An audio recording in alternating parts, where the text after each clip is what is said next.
প্রিয় দর্শক ও শ্রোতাবৃন্দ, আসসালামু আলাইকুম। আশা করি ভালো আছেন। আমার আজকের এপিসোডে আপনারা জানতে পারবেন মুঘল সাম্রাজ্যের প্রেম ও প্রজ্ঞার প্রতীক সম্রাজ্ঞী নূরজাহানের জীবন কাহিনী। বিস্তারিত জানতে চ্যানেলটি সাবস্ক্রাইব করে ভিডিওটি শেষ পর্যন্ত দেখুন। মুঘল সাম্রাজ্যের আকাশে তখন সন্ধ্যার রং। সম্রাটদের প্রাসাদে জ্বলছে অসংখ্য প্রদীপ। রাজ দরবারে বাজছে সেতার আর তবলার মৃদু সুর। কিন্তু সেই জৌলুসের আড়ালে জন্ম নিচ্ছিল এক নারীর কিংবদন্তি, যার নাম একদিন হয়ে উঠবে ক্ষমতা, প্রেম ও প্রজ্ঞার প্রতীক। তিনি ছিলেন নূরজাহান। তার প্রকৃত নাম ছিল মেহেরুন্নিছা।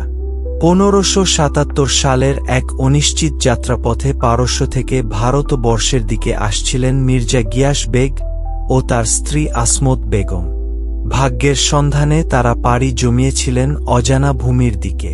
পথে দক্ষিণ আফগানিস্তানের কান্দাহারের এক নির্জন মরু প্রান্তরে 31 মে তারিখে বাবলা গাছের ছায়া তলে জন্ম নিল এক কন্যা শিশু।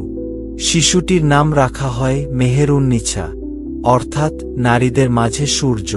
পরিবারের দারিদ্র্য এতটাই গভীর ছিল যে নবজাতককে বাঁচিয়ে রাখাও কঠিন হয়ে পড়েছিল। কিন্তু ভাগ্য যেন তাকে অন্য এক মহিমার জন্য বেছে রেখেছিল। সেই শিশুই পরবর্তীকালে হয়ে উঠলেন মুঘল দরবারের সবচেয়ে প্রভাবশালী নারী। ভারতবর্ষে এসে গিয়াস বেগ ধীরে ধীরে সম্রাট আকবরের দরবারে স্থান করে নেন।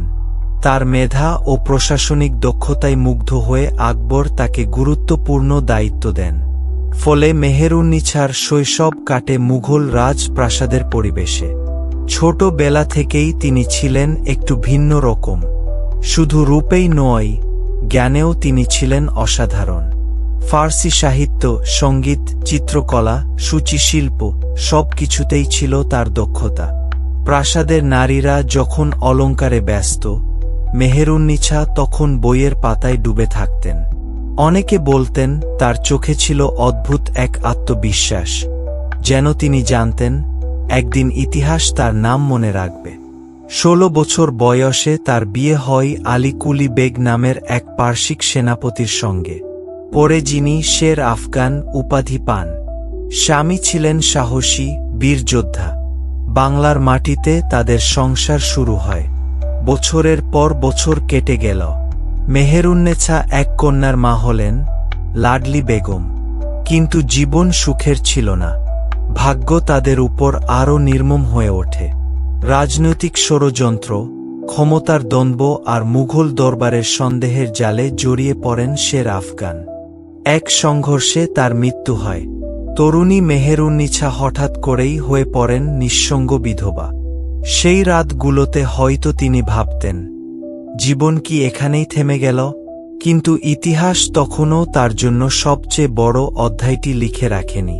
বিধবা মেহেরুন্নেছা আগ্রার দরবারে ফিরে এলেন, সম্রাজ্ঞী মায়ের সেবায় নিযুক্ত হলেন। আর ততদিনে সেলিম হয়েছেন সম্রাট জাহাঙ্গীর।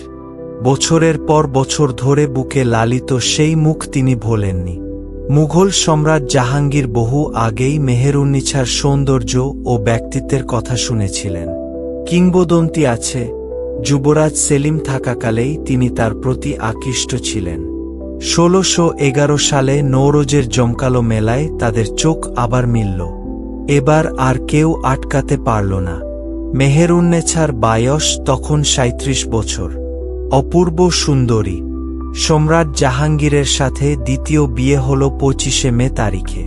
সেদিন যেন আগ্রার প্রাসাদ নতুন আলোয় ভরে উঠেছিল। সম্রাট তার নতুন রানীর নাম দেন নূরমহল, অর্থাৎ প্রাসাদের আলো। আর সত্যি, তিনি হয়ে উঠেছিলেন পুরো সাম্রাজ্যের আলো। কিন্তু সম্রাট তাতেও সন্তুষ্ট নন। তিনি তাকে দিলেন আরও একটি নাম, নূরজাহান, অর্থাৎ জগতের আলো। এ শুধু নাম ছিল না, এ ছিল একটি ঘোষণা।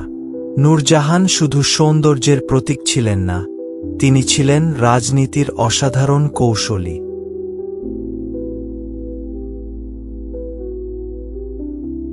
সম্রাট জাহাঙ্গীর ধীরে ধীরে মদ ও আফিমে আসক্ত হয়ে পড়লে সাম্রাজ্যের প্রশাসনিক দায়িত্ব কার্যত নূরজাহানের হাতে চলে আসে। রাজকীয় ফরমান জারি হতো তার সিলমোহরে। এমনকি তার নামাঙ্কিত মুদ্রাও প্রচলিত হয়েছিল। রাজ্য পরিচালনার পাশাপাশি তিনি পোশাক ডিজাইন করলেন, সুগন্ধি তৈরি করলেন, এত্তার আতর, যার সুবাস আজও পৃথিবী মনে রাখে। স্থাপত্যে হাত দিলেন, তার পিতার সমাধি তৈরি হল এতেমাদুদ্দৌলা নামে, যা পরে তাজমহলের অনুপ্রেরণা হয়ে উঠেছিল। মুঘল ইতিহাসে এক বিরল ঘটনা। এক নারী পর্দার আড়াল থেকে পুরো সাম্রাজ্য পরিচালনা করছিলেন। দরবারে কেউ তাকে ভয় পেত, কেউ শ্রদ্ধা করত, আবার কেউ গোপনে ঈর্ষা করত। কিন্তু নূরজাহান জানতেন, ক্ষমতা ধরে রাখতে হলে শুধু সৌন্দর্য নয়, প্রয়োজন বুদ্ধি ও দৃঢ়তা। জাহাঙ্গীর নূরজাহানকে গভীরভাবে ভালোবাসতেন। কথিত আছে, সম্রাট একবার বলেছিলেন, আমি আমার সাম্রাজ্য এক পেয়ালা মদ আর এক বাটি সুরুয়ার বিনিময়ে আমার প্রিয় রানীর কাছে বিক্রি করে দিয়েছি। কিন্তু রাজদরবার কখনো শুধু প্রেমের জায়গা নয়।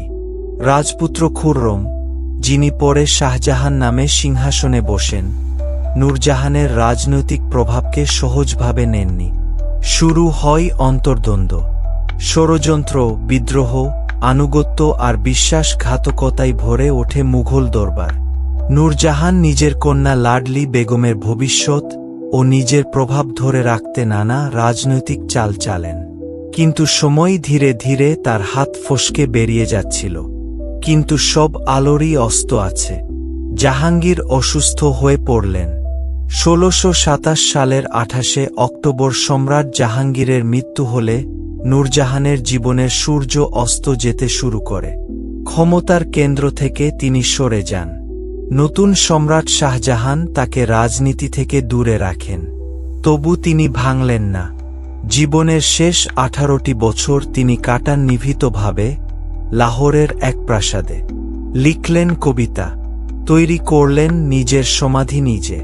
মৃত্যুর আগে বললেন, সমাধিতে কোনো রত্ন পাথর নয়, কোনো সোনালি কারুকাজ নয়, শুধু সরলতা। এক সময় যে নারী পুরো মুঘল সাম্রাজ্য নিয়ন্ত্রণ করতেন, জীবনের শেষ প্রান্তে তিনি হয়ে পড়েন নিঃসঙ্গ। ১৬৪৫ সালের ১৭ই ডিসেম্বর ৬৮ বছর বয়সে বর্তমান পাকিস্তানের লাহোরে মৃত্যুবরণ করেন নূরজাহান। তাকে লাহোরে শাহদারা বাগে সম্রাট জাহাঙ্গীরের সমাধির নিকটেই সমাহিত করা হয়। তার সমাধির গায়ে খোদিত হয়ে আছে ফার্সিতে লেখা তারই কবিতার দুটি লাইন, যা কবি সত্যেন্দ্রনাথ দত্ত বাংলা অনুবাদ করেন। গরিব গড়ে দ্বীপ জেলো না, ফুল দিও না কেউ ভুলে, শ্যামা পোকার না পড়ে পাক, দাগা না পায় বুলবুলে। নূরজাহান শুধু এক সম্রাজ্ঞী ছিলেন না, তিনি ছিলেন শিল্পের পৃষ্ঠপোষক, একজন কবি, একজন স্থপতি, ফ্যাশনের রূপকার, প্রেমের এক রহস্যময় প্রতীক, রাজনীতির কুশলী খেলোয়াড়, এক রাষ্ট্রনায়ক এবং সর্বোপরি এক অদম্য মানুষ।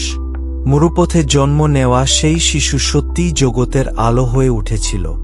মুঘল দরবারের অসংখ্য নারীর মাঝে তিনি ছিলেন আলাদা। কারণ তিনি শুধু সিংহাসনের পাশে বসেননি, তিনি সিংহাসনের ক্ষমতাকেও নিজের হাতে নিয়েছিলেন। আজও ইতিহাসের পাতায় তার নাম উচ্চারিত হয় বিস্ময় নিয়ে। নূরজাহান, এক নারী যিনি সত্যিই আলো হয়ে উঠেছিলেন এক সাম্রাজ্যের। প্রিয় দর্শক ও শ্রোতা, মুঘল সম্রাজ্ঞী নূরজাহান এর জীবন ইতিহাস কেমন লাগলো কমেন্টে জানান। ভিডিওটি ভালো লাগলে লাইক ও শেয়ার করুন। আর আপনি নতুন হলে চ্যানেলটি সাবস্ক্রাইব করুন, যাতে এই ধরনের ঐতিহাসিক শিক্ষামূলক ভিডিও পাবলিশড হওয়ার সাথে সাথেই নোটিফিকেশন পেয়ে যান। ধন্যবাদ।